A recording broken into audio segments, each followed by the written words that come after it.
All motorcycle clubs in the US view themselves as law-abiding citizens, except for the Pagans. While many believe Hell's Angels are the most notorious, that notion is entirely mistaken because no other motorcycle group is as horrifying and infamous as the Pagans. But how did this group achieve such notoriety, and what are the heinous crimes they have committed so far? The story behind this motorcycle club is truly remarkable. Starting with just 13 members, the Pagan MC dates back to 1957, when a group of 13 men, led by Lou Dobkin, formed a brotherhood bonded by their shared beliefs and passion for riding. It wasn't until 1958 that the Pagans were officially recognized as a motorcycle club. Initially, the group was relatively peaceful and small-scale until the 1960s. As membership soared into the thousands, under new club leadership, so did the group's inclination towards trouble. But with the massive flow of new members came connections to drugs and chaos. Originally headquartered in Prince George's County, MD, the group rapidly expanded up and down the East Coast during the 1960s. Through their involvement in illegal activities and alliances with similar organizations, they quickly rose to prominence as one of the most influential motorcycle clubs in the Mid-Atlantic and East Coast region.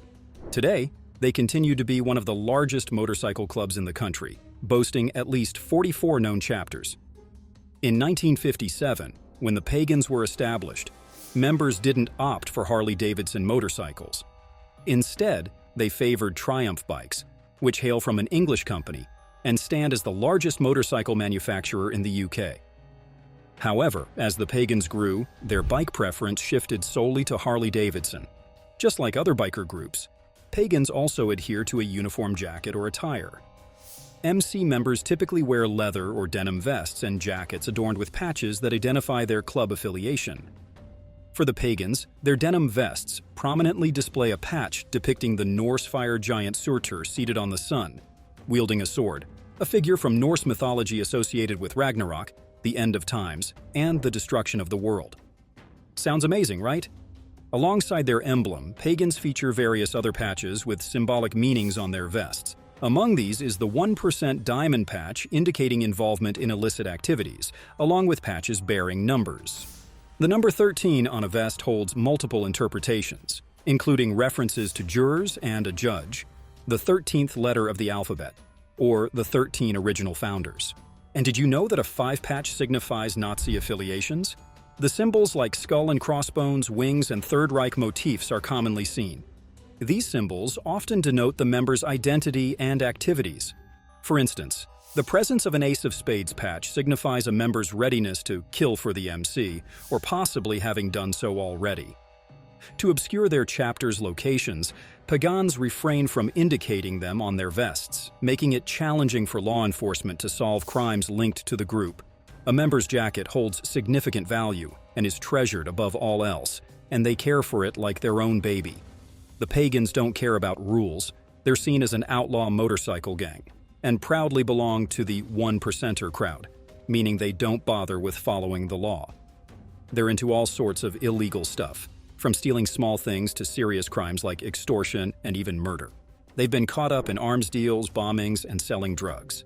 The Pagans MC is one of the big 4 outlaw motorcycle clubs in the US, alongside the Hell's Angels, the Outlaws, and the Bandidos. Cops are always after them because of their links to the Italian Mafia and the Aryan Brotherhood, which scares a lot of people. They say they came up with the 1%er patch, but now other groups use it too, and you often see it on their vests.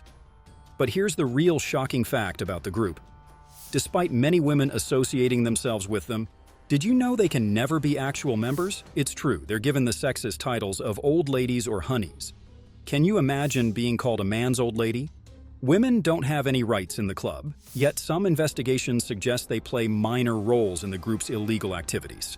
No woman, whether she's an old lady or a honey, is given any information about the Pagans' activities. An old lady is a wife or steady girlfriend of a Pagan MC member. She's allowed to wear a special patch or marker, identifying her as the property of a member. And a member can have more than one old lady. Now here's the horrifying thing about these women.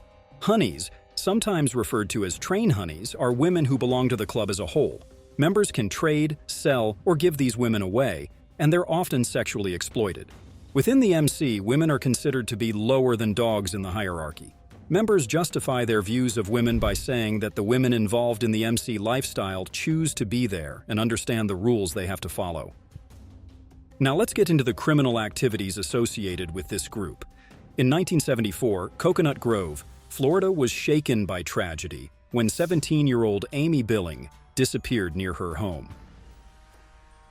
Her fate remained a mystery for over 2 decades until 1998, when a former Pagans member, Paul Branch, made a startling confession on his deathbed. Branch revealed that Amy Billing had been kidnapped, drugged, raped, and ultimately murdered on the day she went missing. Her remains were allegedly disposed of in the vast Everglades. Despite extensive efforts, Amy Billings's body has never been found, and her case received national attention, including coverage on shows like Unsolved Mysteries and America's Most Wanted. In 2018, Rhode Island law enforcement made a significant arrest of 49 individuals, including Pagans MC members, in one of the largest busts in the state's history. The operation led to the confiscation of 53 illegal guns, including a rocket launcher, and substantial quantities of drugs, including marijuana, crack, cocaine, and heroin. This investigation, spanning over 12 months, involved multiple agencies such as the Rhode Island State Police, ATF, and FBI. More recently, in May 2021, the Pagans were involved in a violent altercation with locals at Stripes Bar and Grill in Novart, Florida. 2 days later, a motorcycle belonging to a wealthy urban biker was set on fire outside Stripes. In 1985, the group's leader at the time, Daniel "Danny the Deacon" Zwebel, along with co-defendants James Burke and Eugene "Nick the Blade" Giuselli, were indicted on RICO charges, famously connected to the Pittsburgh crime scene portrayed in the movie Goodfellas. Fast forward to December 2020. A federal grand jury in Pittsburgh unsealed indictments against 30 Pagans Motorcycle Club members and associates. This operation resulted in the seizure of firearms, drugs, and cash totaling $28,000. Notable individuals like Bill Rana, Eric Armas, and Jason Evans faced charges with the FBI utilizing phone tapping to gather evidence. Meanwhile, Anthony "Rocky" LaRocca, a prominent Pagans member, had a criminal history intertwined with organized crime, particularly the LaRocca crime family. His offenses ranged from assaulting an ATF agent to piracy and firearms violations. In 1990, he was sentenced to life in prison for the murder of John Hetherington, but continued to exert influence on his drug distribution network even while incarcerated. In April 2022, Pagans associate Jason Evans was sentenced to 57 months for his involvement in a large-scale drug trafficking operation, spanning western Pennsylvania and Ohio. Evans, known as an enforcer, had close ties to a fully patched Pagans Motorcycle Club member. In June 2021, Patrick Rizzo, the vice president of the Pittsburgh chapter, pleaded guilty to illegal firearms possession. Moving to New Jersey, New York, and Philadelphia, we encounter a violent chapter of the Pagans. In 1994, a charity picnic organized by the Tri-County MC turned violent when the Pagans appeared to intimidate local motorcycle clubs, resulting in a brawl with casualties. In 2018, Pagans member Robert "Elboy" Durande was convicted for assaulting a Hells Angels member with a baseball bat and was sentenced to 4 years in prison. The national president of the Pagans, Keith Conan Richter, was arrested in February 2021 after a police stop in East Windsor, where a loaded pistol was found in the vehicle. In 2002, 73 Pagans were arrested on Long Island following clashes with Hells Angels members at an indoor motorcycle and tattoo expo called the Hellraiser Ball. Violence, injuries, and even deaths have been linked to the Pagans Motorcycle Club.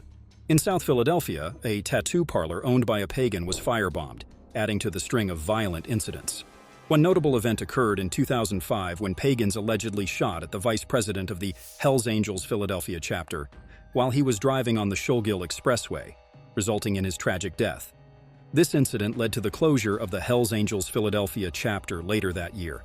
In September 2010, a major operation resulted in the arrest of 19 Pagans members in Rocky Point, New York, on charges ranging from conspiracy to commit murder, assault, drug distribution, extortion, and weapons offenses. Undercover ATF agents played a crucial role in infiltrating the gang and gathering evidence, including discussions about targeting Hells Angels members with homemade hand grenades. In 2023, 5 Pagans Motorcycle Club members were arrested for reportedly assaulting a resident of Beaver County and stealing the victim's gun. 4 of the arrested club members hailed from West Virginia, 3 of them from southern West Virginia. Upon investigation, it was revealed that multiple Pagans motorcycle club members had allegedly attacked the victim. The assault involved kicking, punching, using brass knuckles, and threatening the victim with a gun before stealing the victim's firearm. Further investigation uncovered that the Pagans Motorcycle Club had reserved a block of 32 rooms at a hotel. A search warrant was obtained for all 32 rooms, and the search was conducted. Due to the large number of rooms and club members, additional law enforcement, including 2 SWAT units, was called in for support. This incident is just one of many involving the Pagans, indicating that this group is unlikely to back down anytime soon.